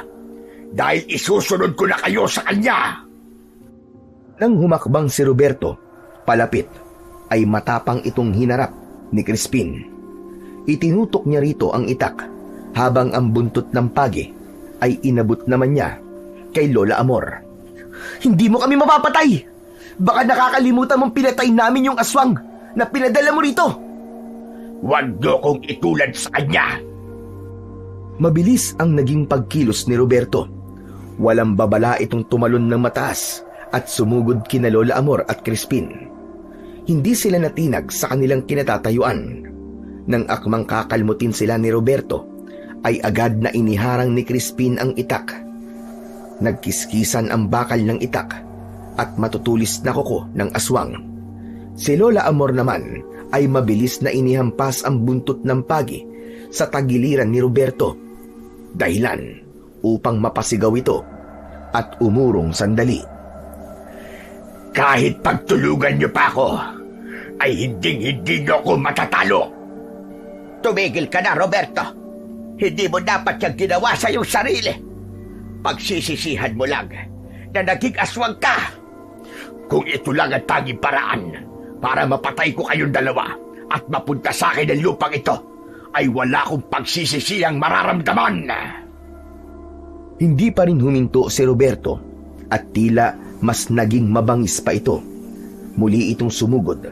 Sa pagkakataon na yun, ay nakita ni na Crispin na mas naging mabilis ang paggalaw ng aswang.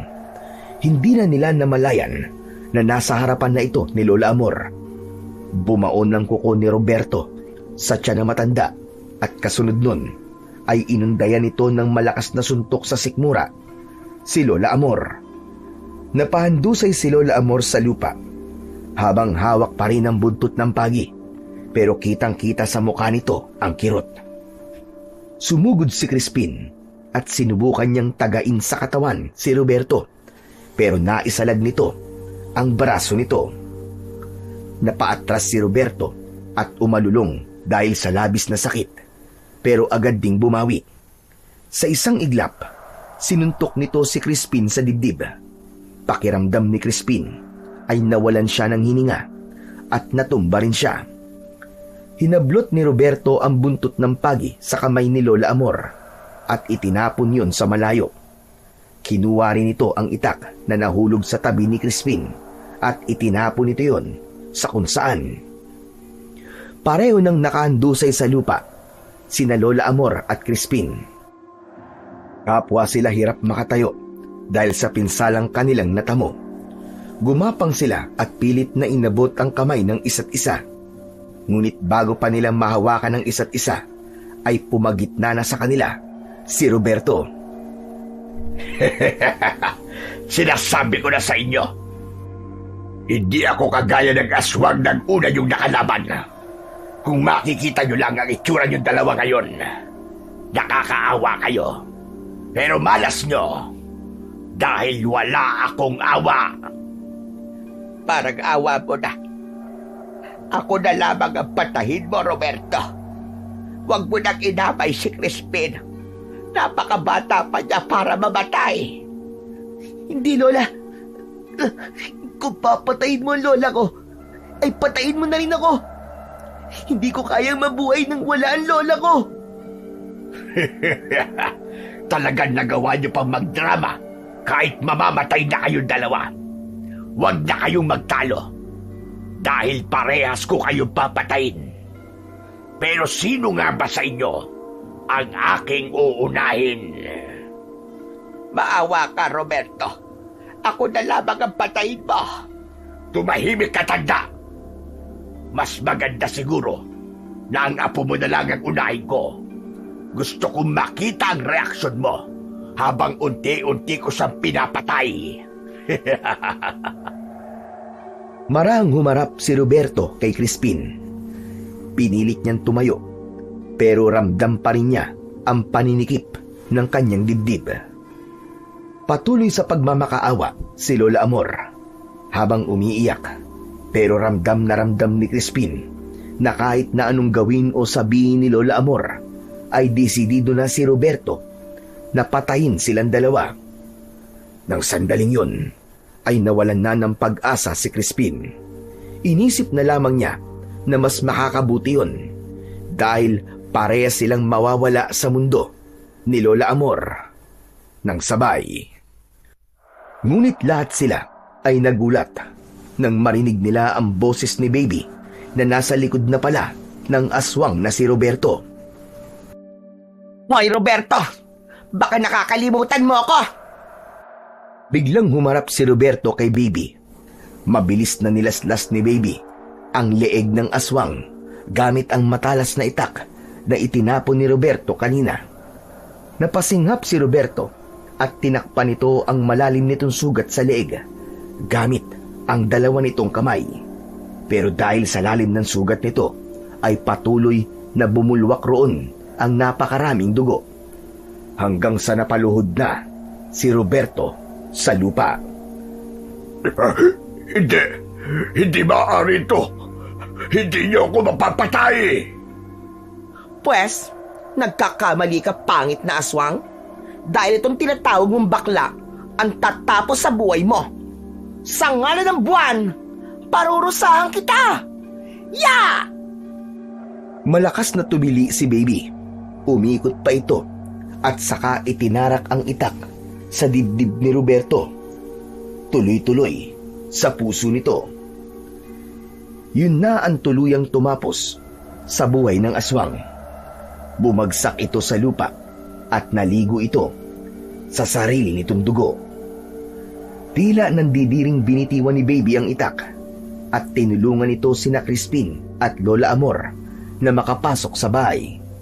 Inihiga nito si Lola Amor sa mahabang upuan sa sala habang si Crispin ay naupo sa sahig. Kumuha ng damit si Baby at inilapat nito yon sa sugat ni Lola Amor. Ate Baby, paano ka nabuhay? Hindi ba kinagat ka ni Roberto sa leeg? Siyempre, nagpatay-patayin ako. Ginaya ko yung aso ni Mang Pulas. Magaling mag-play dead yun eh. At saka, hindi madaling mamatay ang mga kagaya kong baklang kanal, no? Maraming salamat, baby. Kung hindi dahil sa'yo, ay wala na kami ni Crispin ngayon. Ano ba, Lola Amor? Hindi naman ako papayag na mamatay kayong dalawan, no? Sinabi ko na nga sa inyo, di ba? Family ko na kayo, alright?